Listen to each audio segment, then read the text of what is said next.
আসসালামু আলাইকুম। সবাইকে স্বাগতম। আজকে আমরা একটা ক্লাস নিয়ে আসছি। ক্লাসটা হচ্ছে গণিত অনলাইন ক্লাস 1। এই ক্লাসটা একটু হয়তো সবাই দেখে অবাক হচ্ছেন, স্মার্ট বোর্ডে একটা স্লাইড করে ডিজিটাল ক্লাস নিচ্ছি। ব্যাপারটা কি? ব্যাপার নিয়ে পরে কথা বলবো, অন্য কোনো ভিডিওতে কথা বলবো। আজকে আসলে কাজের কথা বলি। কাজের কথা যেটা বলবো সেটা হচ্ছে যে আজকে আমরা যে অনলাইন ক্লাসটার টপিক সিলেক্ট করছি, এই টপিকটা ছিল হচ্ছে আমাদের অনুশীলনে 1.1 থেকে 1.3 পর্যন্ত সৃজনশীল প্রশ্নের সমাধান করব। আমরা এই স্লাইডটা যদি একটু দেখি, যে এই পরের স্লাইডে গিয়ে যদি আমি একটু দেখি যে আমরা এখানে যেই টপিকগুলো সিলেক্ট করছি সেখানে ছিল অনুশীলনে 1.1 অঙ্কপাতন গণনা, অনুশীলনে 1.2 মৌলিক জটিল সংখ্যা বিভাজ্যতা রিলেটেড যে ম্যাথসগুলো আছে ওখান থেকে, দেন 1.3 লসাগু গসাগু। এইটা অনেক important, most important, one of the most important chapter তোমার অধ্যায় 1-এর। এই তিনটা টপিক থেকে আমরা মোটামুটি 3 বা 4টা আমরা সৃজনশীল নিয়ে আসছি, যে সিকিউ কোয়েশ্চেনগুলো কেমনে আনসার করবো, কীভাবে করবো। যদিও আমি ক্লাসে অনেকবার দেখাইছি, তারপরে তোমাদের সুবিধার্থে, যেহেতু তোমাদের স্কুলের পরীক্ষা কাছাকাছি চলে আসছে, একসাথে ক্যাট কলেজ পরীক্ষায় সৃজনশীল আসে, সব চিন্তা করে আমরা এই ক্লাসটা নিয়ে আসছি। আর এই ক্লাসটার পিছনে কিছু গল্প ছিল, গল্পগুলো আমি তোমাদেরকে অন্য কোনো ভিডিওতে বলবো, যে মানে কি করে কি হলো, হঠাৎ স্মার্ট বোর্ডে কেমনে, কিংবা স্টুডিও কখন ডেভেলপ করলাম, এই সব কিছু নিয়ে আমরা পরে আলোচনা করব তোমাদের সাথে। দেন এই 3টে টপিক আজকে আমরা ইনশাআল্লাহ কভার করব 4টা সৃজনশীলের মধ্য দিয়ে। আমরা সৃজনশীলগুলো দেখবো একটু পরেই। তবে আমি সৃজনশীলগুলোকে এভাবে সিলেক্ট করছি যেন বেসিক্যালি একটা সৃজনশীল দিয়ে তোমার এই চ্যাপ্টারটা কভার হয়, আর একটা সৃজনশীল দিয়ে যেন এই চ্যাপ্টারটা কভার হয়, বাকি 1 বা 2টা সৃজনশীল দিয়ে যেন এই টোটাল চ্যাপ্টারটা কভার হয়। তবে সৃজনশীল কোয়েশ্চেন তুমি যতই প্র্যাকটিস করো কিংবা যতই পারো না কেন, এইখানে একটা জিনিস তোমাকে মনে রাখতে হবে, সেটা হইতেছে তোমার বইয়ের চ্যাপ্টারের যদি কনসেপ্ট ক্লিয়ার না থাকে, তুমি যদি এই চ্যাপ্টারগুলো ক্লিয়ারলি বই থেকে কমপ্লিট না করো, এবং তুমি যদি না বুঝে থাকো এই চ্যাপ্টারগুলো কেমনে করতে হবে, কি হয়েছে না হয়েছে, চ্যাপ্টারগুলো 1 বাই 1 কোন প্রসেসে যায়, এই রিলেটেড যদি তোমার আইডিয়া না থাকে, তাহলে এই ক্লাস তোমার জন্য না আর কি। কারণ তুমি আসলে এখান থেকে সৃজনশীল করে খুব একটা বেনিফিটেড হইতে পারবো না। এই সৃজনশীল ক্লাস করবার পূর্ব শর্ত হচ্ছে তোমার বইয়ের এই চ্যাপ্টারগুলো একদম ক্লিয়ার করে আসতে হবে। তো এবার হচ্ছে আমরা পরের স্লাইডটাতে যাই। আমরা দেখি যে এই স্লাইডটাতে কী কী দেখতেছি। ও আচ্ছা, এই স্লাইডটাতে তোমাদের তাজিব স্যারকে দেখা যাচ্ছে, মেহেদি স্যারকে দেখা যাচ্ছে, দিক থেকে ইমরান স্যারকেও দেখা যাচ্ছে। আর ইম্পর্টেন্ট জিনিস যেটা দেখা যাচ্ছে সেটা হচ্ছে এখানে একটা সৃজনশীল দেখতেছি, সৃজনশীল 1। সৃজনশীল 1 হচ্ছে তোমার অনুশীলনে 1.1 থেকে আসছে। এটা 74,75,592 আন্তর্জাতিক রীতিতে লেখা একটা সংখ্যা। ধরো এটা কেউ একজন আন্তর্জাতিক রীতিতে লিখে রাখছে, কিন্তু এরা হচ্ছে তোমাকে এখানে কথাই দিছে যে 74,75,592। তো দেশীয় রীতিতে তো মিলিয়ন নাই, এটা আমি তোমাদের সাথে আগে কথা বলছি। দেশীয় রীতিতে মিলিয়নটা লক্ষ কোটিতে কনভার্ট হয়ে যায়, আন্তর্জাতিক রীতিতে মিলিয়ন আর বিলিয়ন। তো এরকম একটা লিখে রাখছে, আন্তর্জাতিক রীতিতে একটা সংখ্যা লিখে রাখছে। তোমাদেরকে বলতেছে যে এইটা একটু সলভ করতে হবে। এখান থেকে 3টা কোয়েশ্চেন দিয়েছে। একটা হচ্ছে 1 কোটিতে কত মিলিয়ন, এরপর খ নাম্বারে দিল উদ্দীপকের সংখ্যাটির অঙ্কগুলো একবার ব্যবহার করে বৃহত্তম সংখ্যা নির্ণয় করে দেশীয় রীতিতে কথায় লেখো। গ নাম্বারে এসে দিল উদ্দীপকের কথায় প্রকাশিত সংখ্যাটিকে বিপরীত ক্রমে সাজিয়ে 5 ও 7 স্থানীয় মানগুলো লেখো। তো এই প্রসেসটাতে যখন আমরা মানে এই সৃজনশীলটা যখন আমরা করব, তখন দেখবা যে 1 বাই 1 আমরা কীভাবে সলভ করতেছি। সাধারণত আমরা নিশ্চয়ই জানি যে সৃজনশীল প্রশ্ন একটা 10 নাম্বার করে হয়ে থাকে। তো এইটাতে 2 নাম্বার থাকবে, প্রথমটাতে যেটাকে আমরা সহজ মান বলি ম্যাথের ভাষায়, সহজ মান। আর খ নাম্বারটা যেটাকে আমরা মধ্যম মান বলি, যেটার মার্কস থাকে 4, এবং গ নাম্বার যেটার মার্কস থাকে 4, এবং এটাকে আমরা বলি হচ্ছে কঠিন মান। তো আমরা এই সৃজনশীলটা সলভ করব। এরপর আরও একটা সৃজনশীল আছে, দেখো যে এইখানে তোমাদের মানে আমাকে দেখা যাচ্ছে আর কি।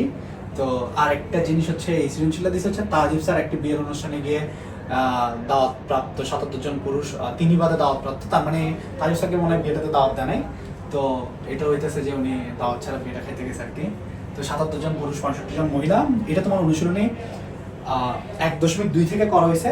এই 2-এর 2, 3 এবং 7 নং প্রশ্নের আলোকে মোটামুটি সবগুলো প্রশ্ন ইম্পর্টেন্ট কোয়েশ্চেনগুলো কভার করবার চেষ্টা করা হয়েছে প্রত্যেকটা সৃজনশীলে। এরপর 3 নাম্বার যে সৃজনশীল ওইটাতে এটা করা হয়েছে তোমার 1.3 থেকে, এবং এই ধরনের একটা ম্যাথস তোমরা কিন্তু ক্লাসরুমে করছো, দেখো প্রায় সেম টু সেম একটা ম্যাথস।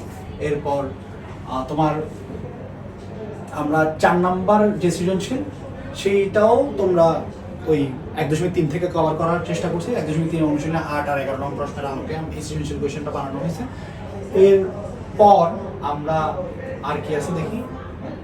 ও আচ্ছা, এরপরে এই স্লাইডে আর কিছু না, এটা হচ্ছে যে তুমি ক্লাসে শেষ করছো, এই কারণে তোমাকে ধন্যবাদ জানাবো আমি এটার পর। তো তার আগে আসো তাহলে আমরা ক্লাসটা 1 বাই 1 স্টার্ট করি, একটার পর একটা কোয়েশ্চেন সলভ করি। প্রথম কোয়েশ্চেনটা হচ্ছে এইটা যেটা আমরা সলভ করব। তো আমরা কোয়েশ্চেনটা একটু আমাদের নোটপ্যাডে ওপেন করি। তো আমরা যেটা করব সেটা হলো যে একটু আমরা যেটা করবো সেটা হলো আমরা একটু কোয়েশ্চেনটা এখান থেকে স্যার কি করব একটু কেটে নিয়ে যাই।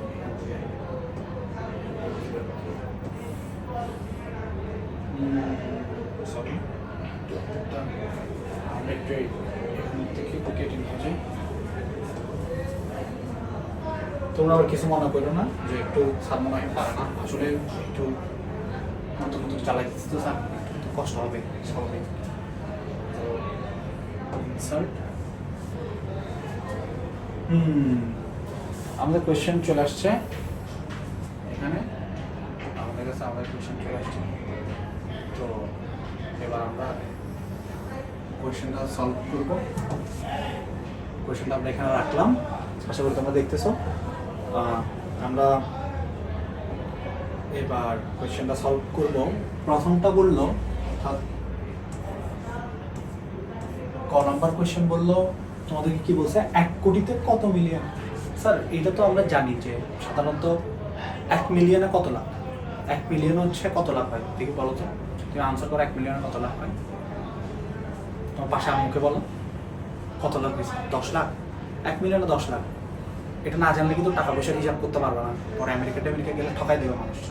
যে 1 মিলিয়নে যদি 10 লাখ হয় তাহলে তোমাকে বলতেছে 1 কোটিতে কত মিলিয়ন হবে, তাহলে 1 মিলিয়নে 10 লাখ, তাহলে 10 মিলিয়ন 1 কোটি হবে, ঠিক না? চলো তাহলে লিখে ফেলি, এটা তো একদম বইয়ে আছে এটা। আর এই জ্ঞানমূলক ক নাম্বার প্রশ্নগুলো সহজমান কোয়েশ্চেনগুলো এভাবেই দেবে যে 1 কোটিতে কত মিলিয়ন। তাহলে লেখো 1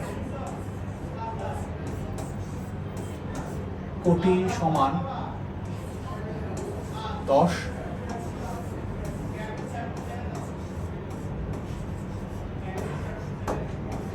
মিলিয়ন।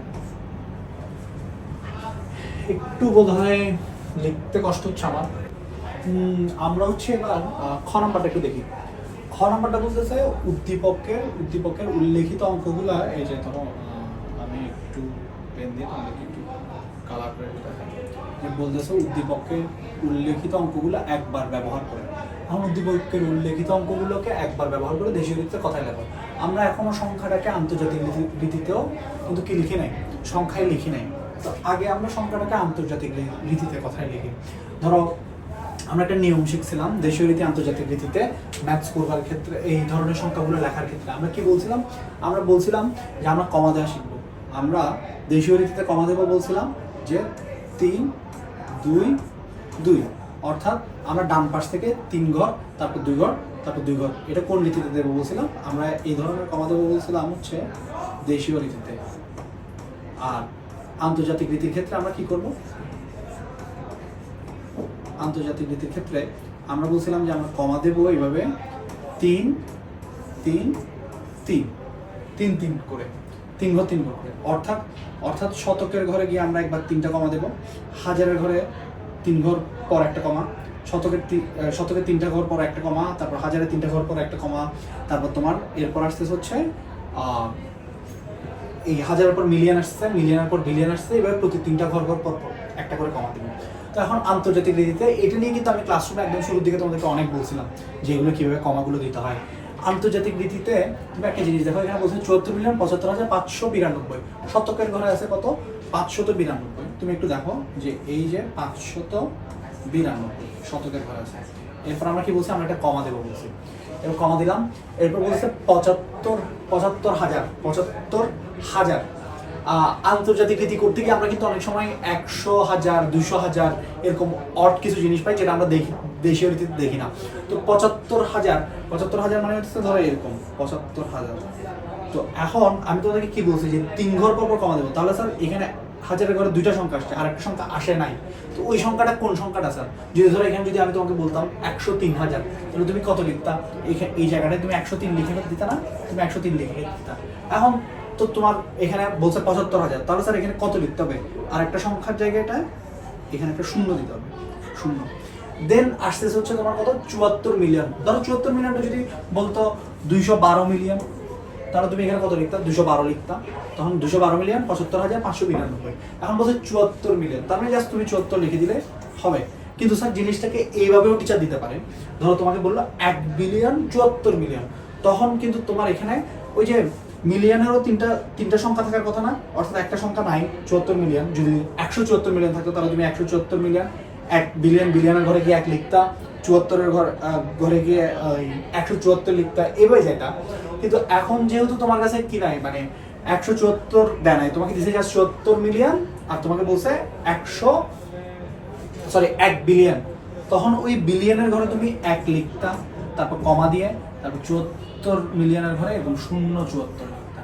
ঠিক যেমনটা আমরা কোথায় লিখছি, এই যে একটু খেয়াল করো যে আমরা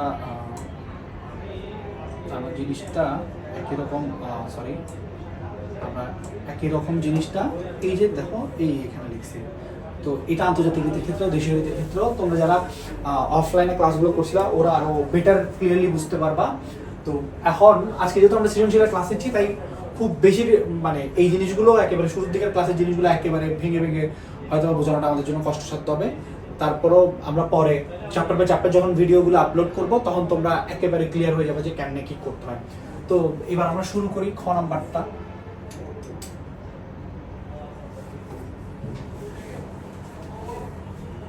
নাম্বারটা শুরু করি, তাহলে লিখলাম খ নাম্বার। উদ্দীপকের সংখ্যাটির অঙ্কগুলো একবার ব্যবহার করে। আগে লিখি যে উদ্দীপকের সংখ্যাটি, উদ্দীপকের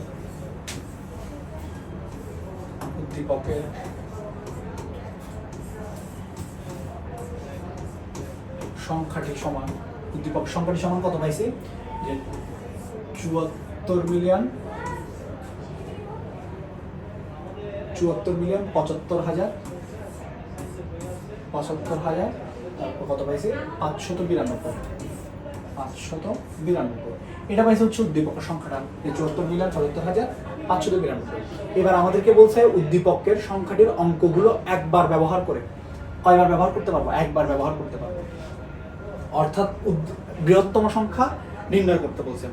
ধরো আমি যদি একটু, তো আমরা এখন যেটা করব যে দেখো আমরা এভাবে লিখি, এখানে আমরা এই অঙ্কটা তো সাজিয়ে ফেলবার পর যে 74 মিলিয়ন 75,592 আমরা এটা লিখে ফেলবার পর আমরা এখানে এবার এই জিনিসটাকে একটু বৃহত্তম সংখ্যাগুলোর যে ইয়েতে সাজাবো, বৃহত্তম সংখ্যাগুলো সিরিয়ালি সাজাবো। আমরা লিখি এখানে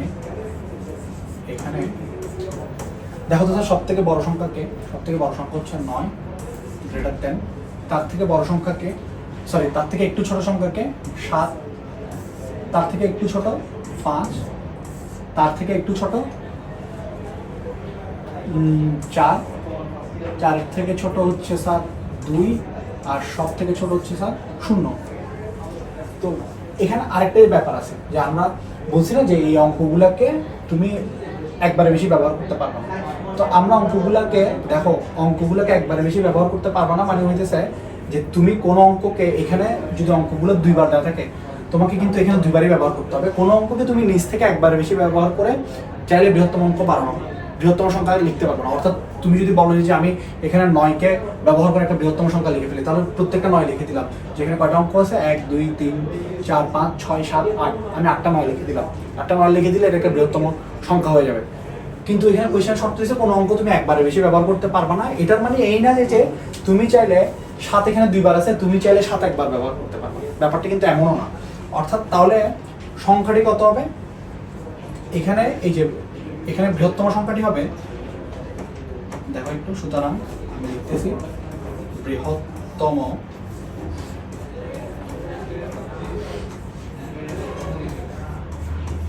সংখ্যাটি সমান, এখানে বৃহত্তম সংখ্যাটি কত হবে দেখো তো, প্রথমে বসবে 9, 9 যেহেতু সব থেকে বড়, দেন 9-এর পর 7, স্যার 7 কয়বার আছে, একবার দুইবার, 7 দুইবার বসবে।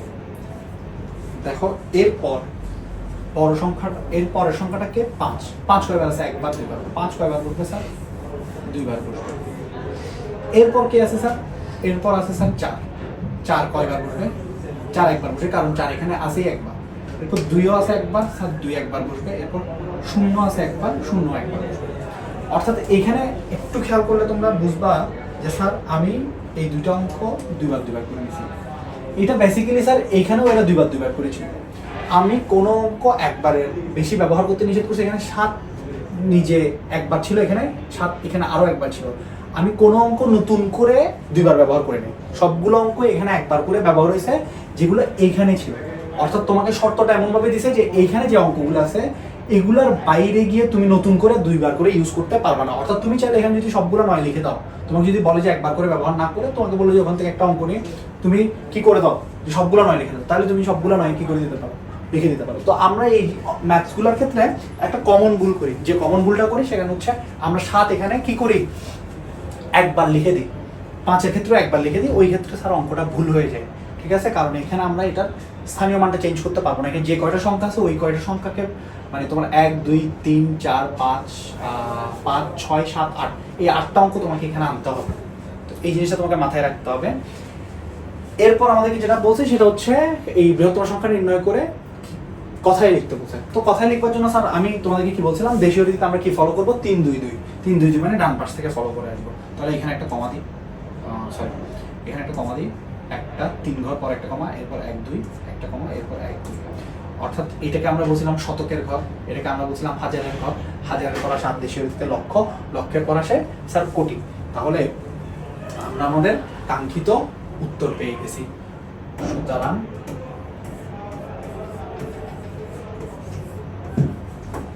দেশীয় রীতিতে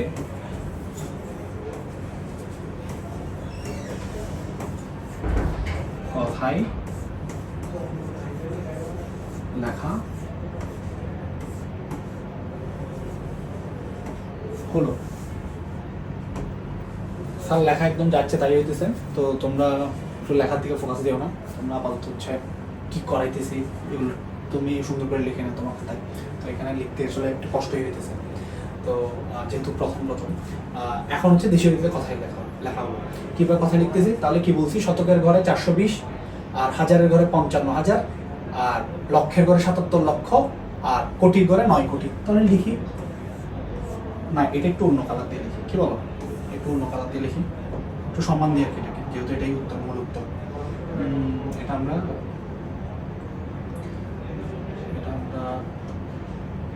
রেড দিয়ে লিখি, ঠিক আছে। দেখি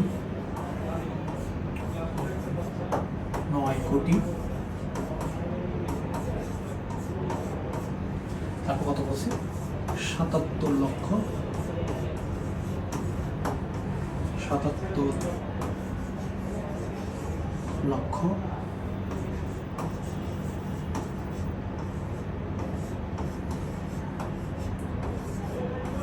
55,000, 9 কোটি 77 লক্ষ 55,000,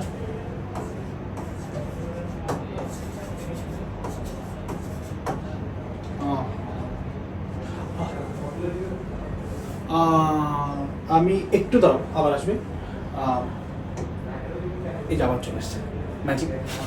আমি ভুলে আসলে ক্লিন অলে চাপ দিয়ে দিচ্ছি, তো পুরো বোর্ড ক্লিন হয়ে গেছে, আমার বুকের মধ্যে একটু দুঃখ করে উঠছে। আমি চিন্তা করলাম এতক্ষণ এত কিছু লিখলাম, এরপর হঠাৎ ক্লিনে চাপ করে যদি সব চলে যায় কেমন হয়। তো আসলে টেকনোলজি অনেক ডিফারেন্ট জিনিস, যেটা আসলে আমাদেরকে একই সাথে খুশি করে, হতাশ করে, সব একই সাথে করে। তো এরপর আবার আন্ডু দেওয়ার পর আবার চলে আসছে। তো আমি দিতে চাইছিলাম বেসিক্যালি এটা স্যার, এটা দিতে গিয়ে ক্লিন অল দিয়েছি 400 কত 20,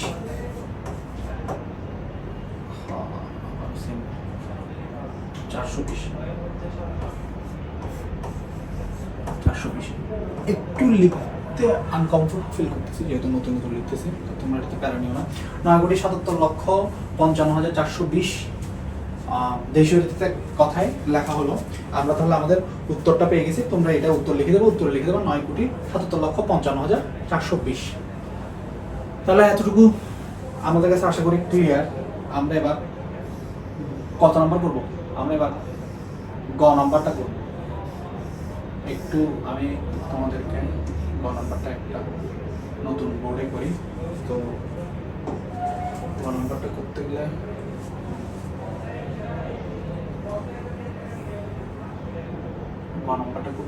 একটু এটাকে একটু নিচে আনা দরকার।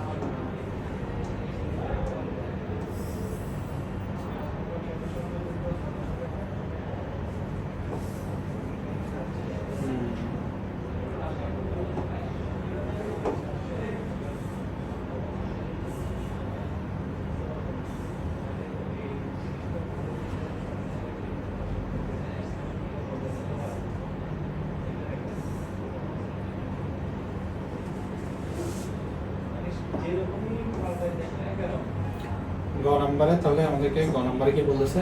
বলতেছে গ নম্বরে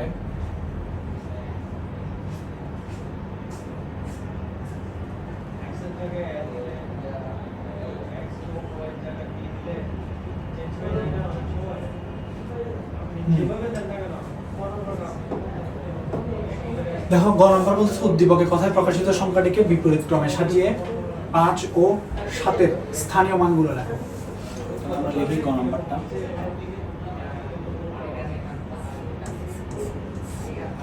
5 ও 7-এর স্থানীয় মানগুলো লেখো। তোমাকে বলতেছে 5 এবং 7-এর স্থানীয় মানগুলো উদ্দীপকের কথায় প্রকাশিত সংখ্যাটিকে বিপরীত ক্রমে সাজিয়ে। উদ্দীপকের কথায় প্রকাশিত সংখ্যাটা আগে লিখি যে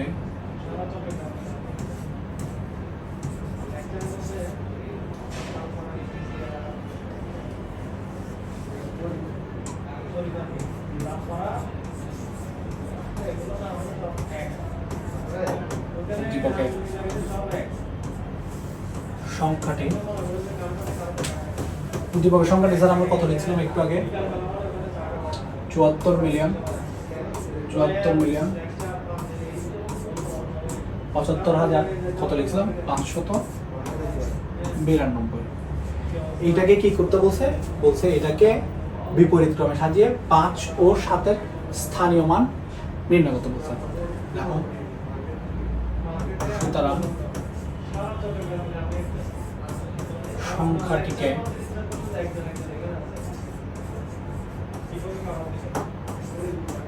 বিপরীত ক্রমে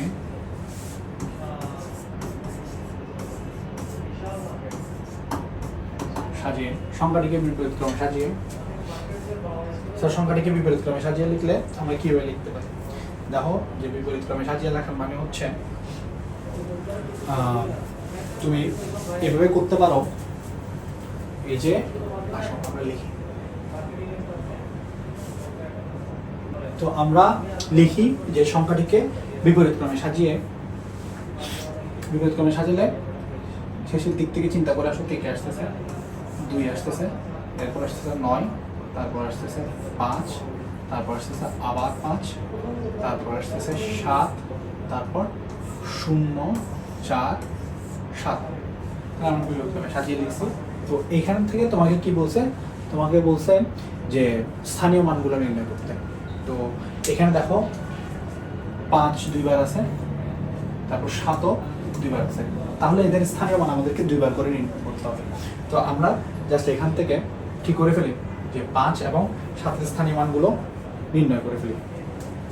কত স্থানীয় মান নির্ণয় করতে? 5 ও 7-এর স্থানীয় মান। তাহলে আসলে লিখি যে প্রথমে এই জিনিসটা লিখি, এখানে 5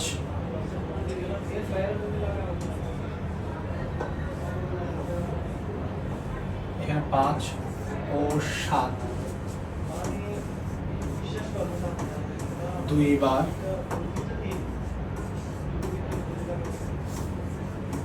এখানে 5 ও 7 2বার বিদ্যমান। লেখো তাহলে সুতরাং 5-এর স্থানীয় মান স্যার 5-এর স্থানীয় মান প্রথমটা কত আসতেছে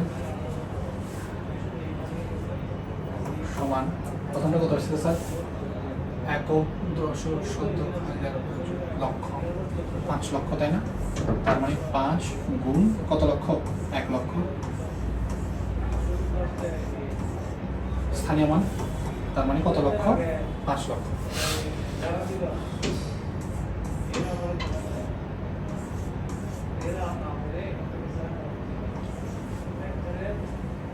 তাহলে 5 লক্ষ হচ্ছে 5-এর স্থানীয় মান তোমার তাহলে তুমি লেখো এরপর আবার আরেকটা 5 আছে না স্যার এই যে এই 5টা এটা মান বের করতে হবে তাহলে লেখো 5-এর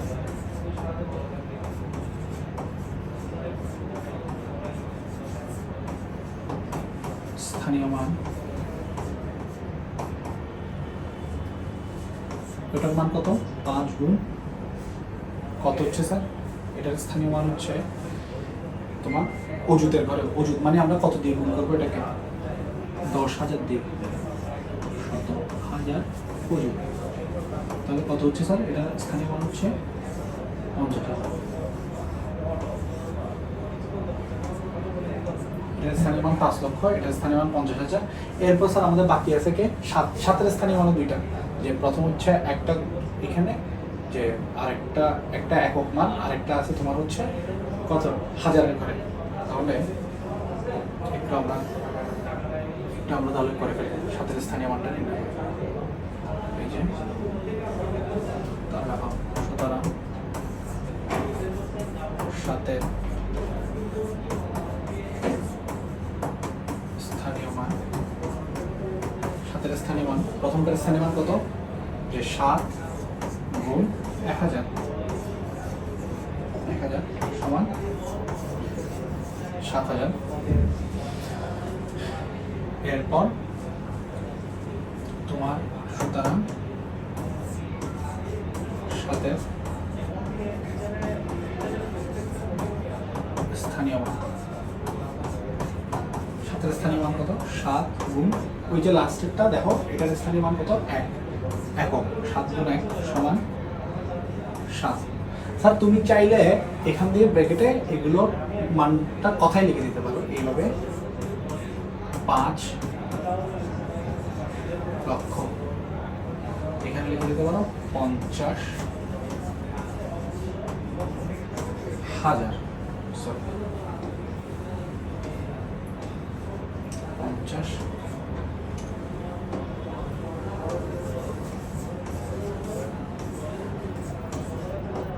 হাজার আর এটা হচ্ছে কত স্যার 7,000 আর এটা হচ্ছে 7 একক বা 7 তো এটাই হচ্ছে তোমার স্থানীয় মানের উত্তর আর কি তো আমরা আমাদের মোটামুটি প্রথম সৃজনশীলটা করে ফেলছি তো এটা হচ্ছে আমাদের প্রথম সৃজনশীলের আনসার এই যে এটা হচ্ছে কোয়েশ্চেন আর তোমরা ছোট এই এখান থেকে আমাদের প্রথম সৃজনশীল শুরু হয়েছে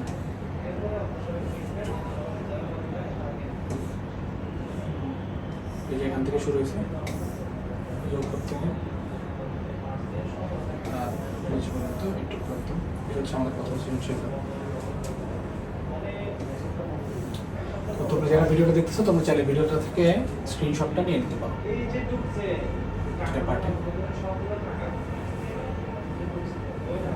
আর এটা হচ্ছে প্রশ্নটা আমি তোমাদেরকে একটা পিডিএফ গ্রুপে দিয়ে দেবো তো এখান থেকে তোমরা প্রশ্নটা পেয়ে যেতে পারো আর তাছাড়া প্রশ্ন তো এতক্ষণ পাশেই ছিল ওখান থেকে তোমরা চাইলে প্রশ্নটা লিখে নিতে পারো আর কি থ্যাংক ইউ প্রথমটা আমরা করে ফেললাম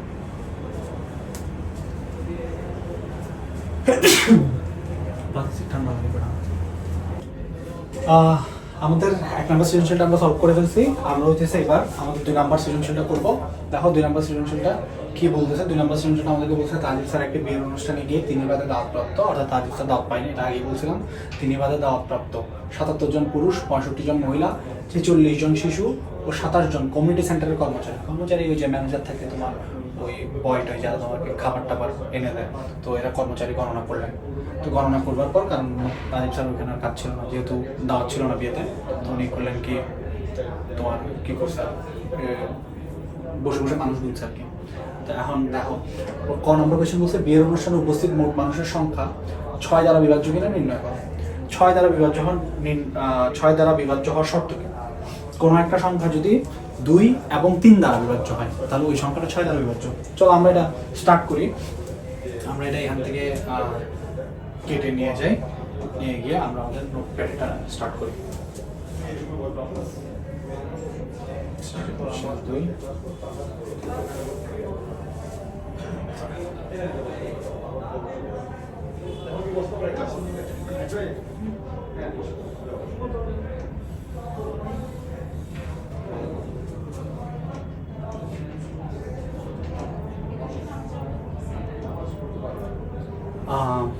তাহলে হচ্ছে স্টার্ট করি ক নাম্বার স্টার্ট করি। বলছে বিয়ের অনুষ্ঠানে উপস্থিত মোট মানুষের সংখ্যা 6 দ্বারা বিভাজ্য কিনা। মোট মানুষের সংখ্যা ক নাম্বার লেখো যে মোট মানুষ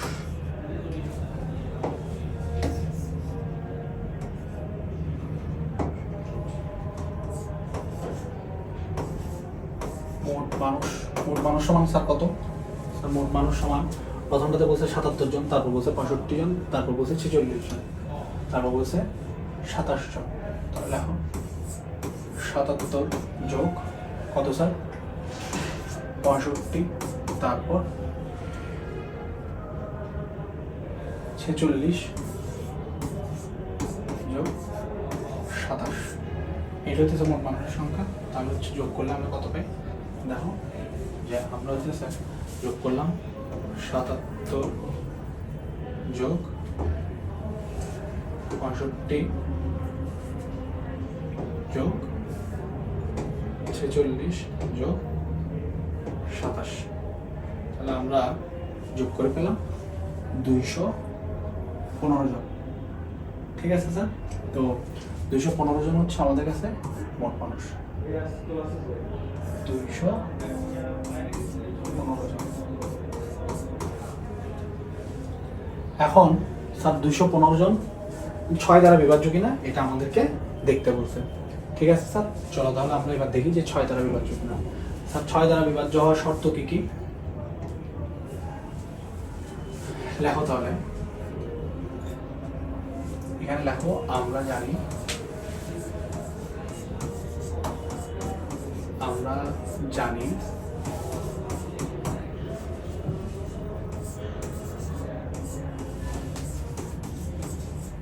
কোন সংখ্যা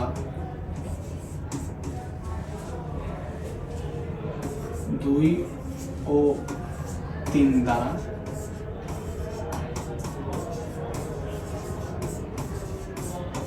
বিভাজ্য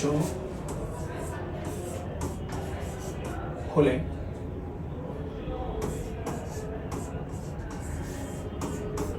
সংখ্যাটি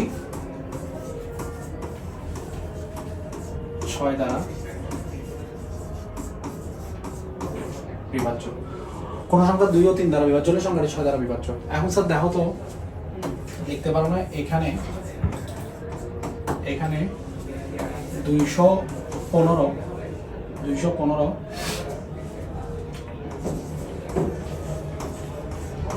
বিজোড়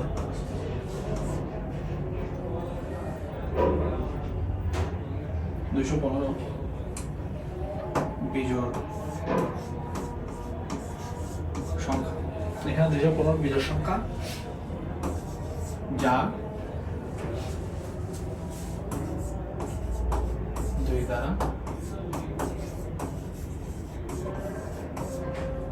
বিভাজ্য নয়। তাহলে কি লিখতে পারি? সুতরাং 215 সংখ্যাটি 6 দ্বারা বিভাজ্য নয়। স্যার এই ধরনের ম্যাথগুলোতে একটু এক্সপ্লেনেশন দিতে হবে কারণ হচ্ছে যে কেন বিভাজ্য নয় এই এক্সপ্লেনেশনটা দিতে হবে। আমরা জানি কোনো এক সংখ্যা 2 ও 3 দ্বারা বিভাজ্য হলে সংখ্যাটি 6 দ্বারা বিভাজ্য। এখানে 215 বিজোড় সংখ্যা যা 2 দ্বারা বিভাজ্য নয়। 215 সংখ্যাটি 6 দ্বারা, সুতরাং 2 দ্বারা বিভাজ্য না হলে যদি 3 দ্বারাও বিভাজ্য হয় তাও কিন্তু তোমার সংখ্যাটা কি হবে না, 6 দ্বারা বিভাজ্য হবে না। 6 দ্বারা বিভাজ্য হওয়ার ক্ষেত্রে শর্ত হচ্ছে 2 এবং 3 দুইটা সংখ্যা দিয়ে বিভাজ্য হতে হবে। কোন একটা সংখ্যা যদি 2 এবং 3 দুইটা সংখ্যা দিয়ে একই সাথে বিভাজ্য হয় তাহলে ওই সংখ্যাটা তোমার কত দ্বারা বিভাজ্য হবে, 6 দ্বারা বিভাজ্য হবে। তো এইটা হচ্ছে তোমার ক নাম্বারের আনসার। তো তুমি চাইলে স্ক্রিনশট নিয়ে নিতে পারো। এবার আমরা খ নাম্বারটা একটু করি।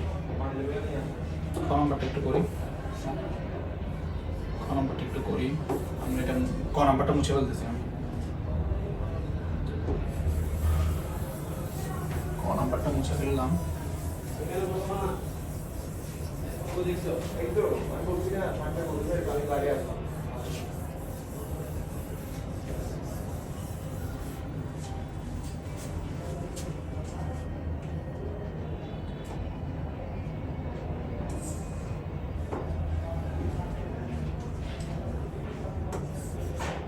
খ নাম্বার, বিয়ের দাওয়াতে উপস্থিত পুরুষ, মহিলা ও শিশু কর্মচারীর সংখ্যা কোন জোড়াগুলো সহমৌলিক নির্ণয় করো। সহমৌলিক হওয়ার শর্ত কি, কোনো একটা সংখ্যার যদি এক ছাড়া অন্য কোনো কি না থাকে, মানে সাধারণ গুণনীয়ক না থাকে, এক ছাড়া যদি অন্য কোনো সাধারণ গুণনীয়ক না থাকে তবে সংখ্যাদ্বয় পরস্পর সহমৌলিক।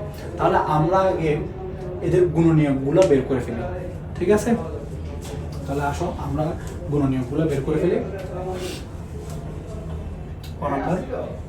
আমরা লিখি যে প্রথম সংখ্যাটা দেওয়া আছে 77। আমরা লিখি 77-এর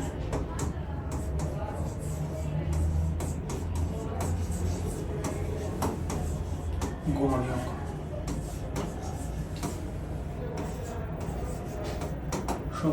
77-এর গুণনীয়ক সমূহ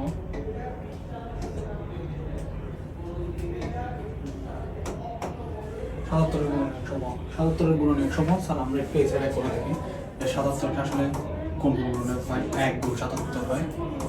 আর যাই হচ্ছে স্যার কত দিয়ে যায় তোমার 77, আর যাই হচ্ছে 7 গুণ 11।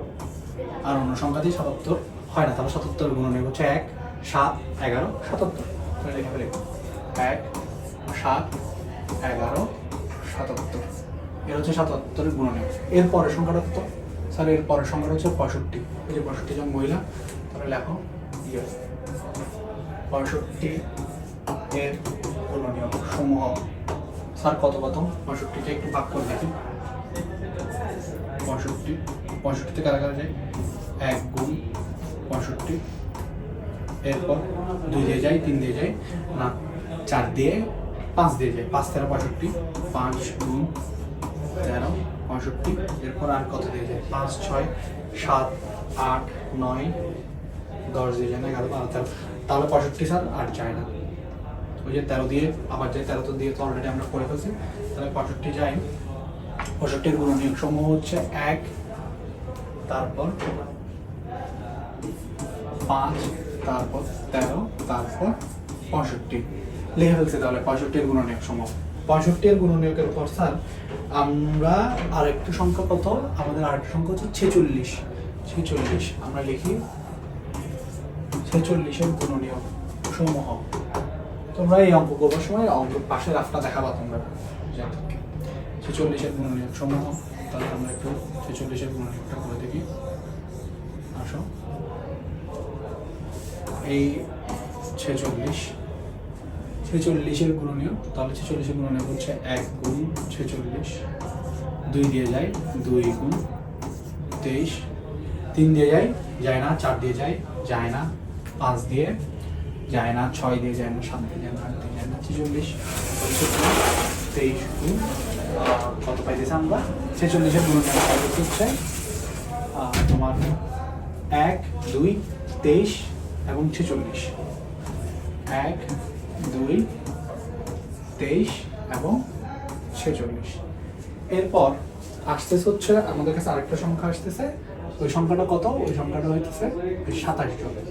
তাহলে 27-এর গুণনীয়ক কারা কারা আমরা একটু বের করি। 27 হচ্ছে 1 গুণ 27, 2 আসতেছে না, 3 আসতেছে 3 গুণ 9, 4 5 6 7 8 আর যায় না 9, এই যে 9 পেয়ে গেলাম। তাহলে 27-এর গুণনীয়ক সমূহ কারা কারা?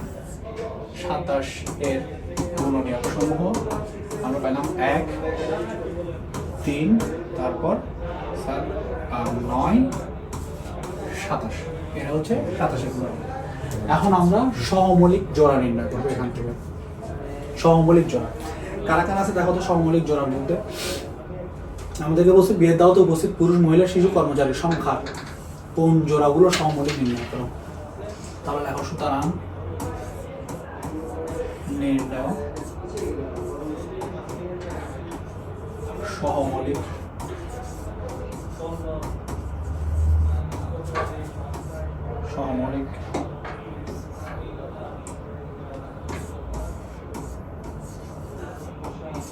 জোড়া। সুতরাং নির্ণয় সহমৌলিক জোড়া সমান দেওয়ার দরকার নাই, তোমরা চাইলে সেমিকোলন দিতে পারো। সহমৌলিক জোড়া দেখো 77-এর মধ্যে দেখো তো, যে 77 আর 65 যদি চিন্তা করি যে এদের মধ্যে কোনো সহমৌলিক জোড়া হবে কিনা, যে দেখো তো এক ছাড়া অন্য কোনো ভিন্ন কোনো পরিচিত গুণনীয়ক এদের মধ্যে বিদ্যমান কিনা, নাই। তার মানে এক আছে। তাহলে কে কে হচ্ছে দেখো, 77 আর 65 একটা জোড়া। তারপর আর কি আসছে স্যার? দেখো তো 77 আর 46-এর মধ্যে দেখো তো আছে, নাই। আমি একটু ডিফারেন্ট কালার নিয়ে একটা, হ্যাঁ দেখো, তাহলে দেখো তো আছে পরিচিত কোনো এখানে, আর 46-এর মধ্যে নাই। তাহলে আমরা কি লিখতে পারি? আমরা লিখতে পারি হচ্ছে 77 আর হচ্ছে 46। এরপর আসো যে 77 আর 27-এর মধ্যে দেখো তো, তাও নাই, তাই তো।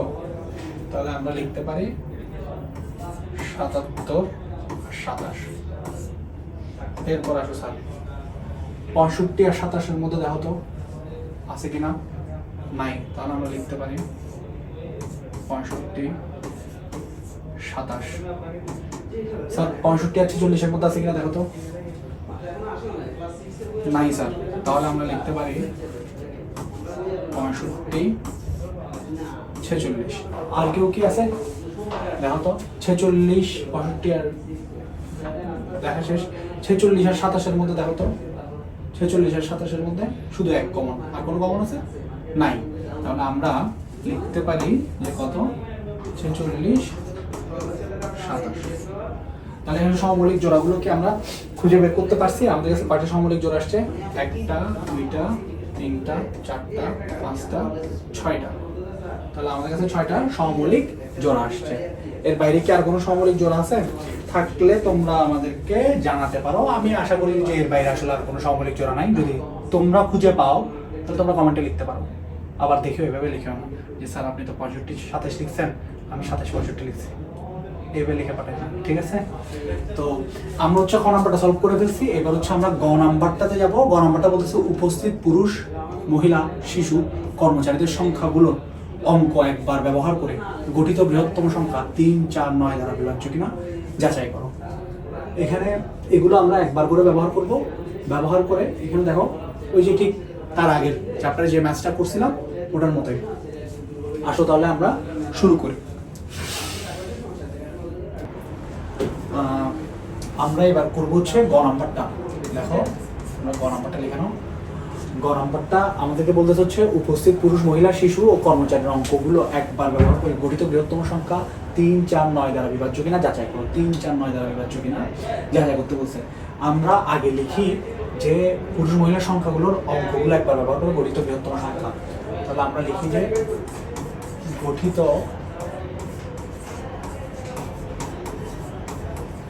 বৃহত্তম সংখ্যা। গঠিত বৃহত্তম সংখ্যা দেখো তো স্যার, এইখানের অঙ্কগুলো কে কে? প্রথম অঙ্কটা হচ্ছে 7 7, তারপর অঙ্কটা হচ্ছে 6 5, তারপর অঙ্কটা হচ্ছে স্যার 4 6, তারপর অঙ্কটা হচ্ছে 2 7। স্যার দেখো, তাহলে তুমি যদি হচ্ছে 7 7 6 5 4 6 2 7 এদের প্রত্যেককে কিন্তু একবার করে ব্যবহার করতে হবে। একবার করে বলতে যে জিনিসটা এমন না যে তুমি 7কে একবার ব্যবহার করবা। আমরা এর আগের অঙ্কটাতে বলছিলাম, তোমরা হয়তো খেয়াল করছো যে ওইখানে আমরা ওই সংখ্যাগুলো যে কয়বার আছে ওই কয়বারই ব্যবহার করছি, অর্থাৎ 7 একবার 2বার 3বার ব্যবহার হবে। কিন্তু তুমি চাইলে 7কে 4বার ব্যবহার করতে পারবে না, এখানে 7কে 3বার ব্যবহার করছে, তুমি একবার করে 3বার ব্যবহার করবা। এই যে দেখো এভাবে 7 7 7 7 হচ্ছে সবথেকে বড় সংখ্যা। তারপর আছে 6, স্যার 6 কয়বার আছে? একবার 2বার। তাহলে তুমি 6কে ব্যবহার করো, কত? 1 2 6 6। এরপরে হচ্ছে কত? এরপরে হচ্ছে স্যার 5 4 2। 5 একবার আছে, 4 একবার আছে, 2 একবার আছে। লেখো 5 4 2। দেখো গঠিতের বৃহত্তম সংখ্যা হচ্ছে এইটা। এখন বলতেছে এই বৃহত্তম সংখ্যাটা 3 4 ও 9 দ্বারা বিভাজ্য কিনা যাচাই করো। তাহলে দেখো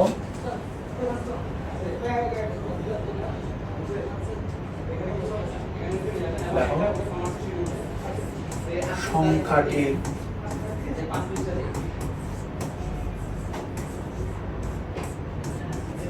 অঙ্কগুলো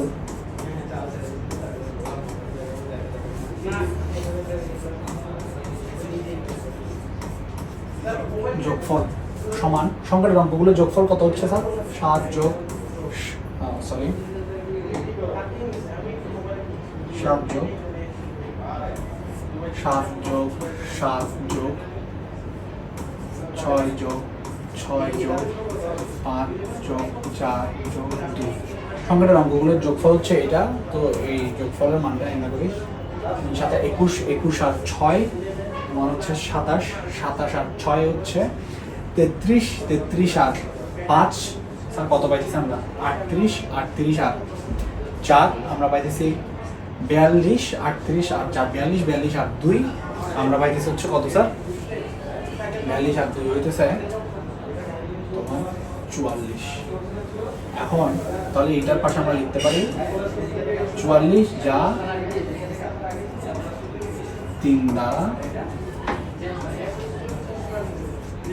বিভাজ্য 9। স্যার দেখো তো 3 দ্বারা বিভাজ্য হওয়ার শর্ত কি? 3 দ্বারা বিভাজ্য হওয়ার শর্ত হচ্ছে যে যদি সংখ্যাটির অঙ্কগুলো যোগফল 3 দ্বারা বিভাজ্য হয় তাহলে সংখ্যাটি 3 দ্বারা বিভাজ্য। এখানে সংখ্যাটি অঙ্কগুলো যোগফল 3 দ্বারা বিভাজ্য নয়। সুতরাং সংখ্যাটি 3 দ্বারা বিভাজ্য নয়। সুতরাং সংখ্যাটি 3 দ্বারা বিভাজ্য নয়। এরপর আসো 4 দ্বারা বিভাজ্য কিনা দেখো। 4 দ্বারা বিভাজ্য হওয়ার শর্ত কি?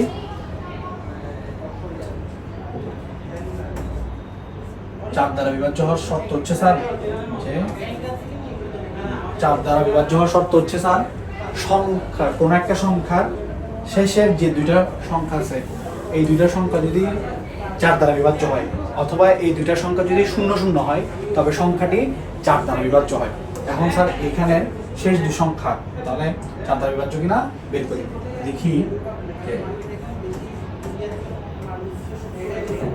সংখ্যাটির শেষ দুটি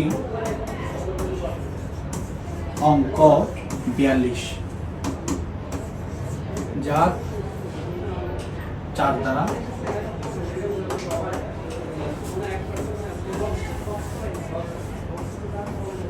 বিভাজ্য। সংখ্যাটির শেষ দুটি অঙ্ক 42 যা 4 দ্বারা বিভাজ্য নয়। সুতরাং সংখ্যাটি 4 দ্বারা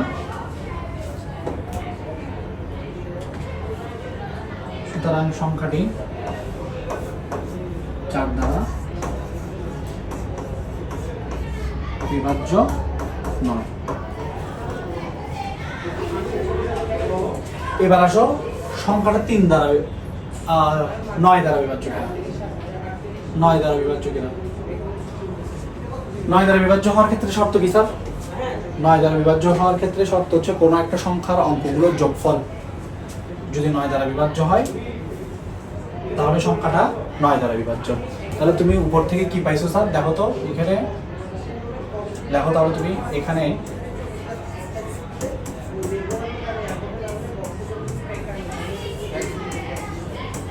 সংখ্যাটির অঙ্কগুলো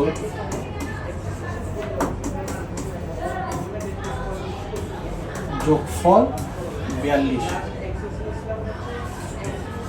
যা 9 দ্বারা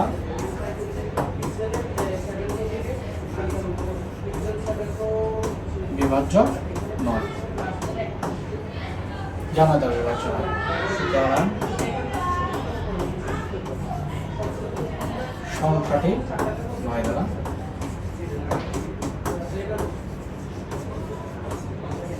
বিভাজ্য নয়। স্যার তো স্যার কি দাঁড়ালো হচ্ছে স্যার এইখানে সংখ্যাটা 3 দ্বারাও বিভাজ্য নয়, সংখ্যাটা 4 দ্বারাও বিভাজ্য নয়, সংখ্যাটা 9 দ্বারাও বিভাজ্য নয়। অর্থাৎ আমরা যে সংখ্যাটা পাইছি ওই তোমার এটা একটু দেখো যে আমরা যে সংখ্যাটা পাইছিলাম সেটা ছিল কত, এইটা সংখ্যাটা এই যে এটা কত পাইতেছি দেখো, 1,10,000 অযুত লক্ষ নিযুত কোটি 7,77,542 7,77,542 একটা সংখ্যা পাইছে। এই সংখ্যাটা দেখো যে এই সংখ্যাটার অঙ্কগুলোর যোগফল পাইছিলাম হচ্ছে কত, 44, যা 3 দ্বারা বিভাজ্য নয়। সরি স্যার, এইখানে আমরা একটা ছোট্ট আমি এখানে 42 লিখছিলাম, যদি আবার সংখ্যাটার অঙ্কগুলোর যোগফল 42 না স্যার 44, আমরা একটু আগে বের করছিলাম। এটা হচ্ছে কত স্যার, 44। তো 44 যা 9 দ্বারা বিভাজ্য নয়। তো এখন দেখা যাচ্ছে যে সংখ্যাটা 9 দ্বারাও বিভাজ্য নয়, 3 দ্বারাও বিভাজ্য নয়, 4 দ্বারাও বিভাজ্য নয়। এটাই হইতেছে আমাদের ওই যে কি বলছে, আমাদেরকে কি করতে বলছে, সরি আমাদেরকে বলছে হচ্ছে ম্যাথটাতে বলছে যাচাই করো। তো আমরা যাচাই করছি যে 3 দ্বারাও বিভাজ্য নয়, 4 দ্বারাও বিভাজ্য নয়, 9 দ্বারাও বিভাজ্য নয়। তাহলে স্যার এখানে আমরা একটা থার্ড ব্র্যাকেট দিয়ে একটা জিনিস লিখে দেবো, সেটা হচ্ছে কি লিখবো, আমরা লিখবো যে যাচাই করা হলো। যাচাই করা হলো। তো আমাদের এটা হচ্ছিল 2 নম্বর সৃজনশীল। 2 নম্বর সৃজনশীলটা আমরা করে দিছি। আমাদের এই ক্লাসটা আমরা 2টা পর্বে দেবো। একটা পর্বে হচ্ছে আমরা প্রথম 2টা সৃজনশীল দেবো, তারপরের পর্বে হচ্ছে আমরা 2টা সৃজনশীল দেবো। তো তোমরা তোমাদের গ্রুপে লিঙ্কগুলো পেয়ে যাবা যে কোত্থেকে তোমাদের ক্লাসগুলো দেখতে হবে। আর এর বাইরে তোমাদের পরের পর্ব হচ্ছে আমরা তোমাদেরকে কত নম্বর সৃজনশীল, এই যে একটু দেখাই তোমাদেরকে, দেখো এই 3 নম্বর এবং 4 নম্বর সৃজনশীল, এই 2টা সৃজনশীল বেশ ইম্পর্টেন্ট। এই 2টা সৃজনশীল সলভ করে দেবো পরের পর্বে।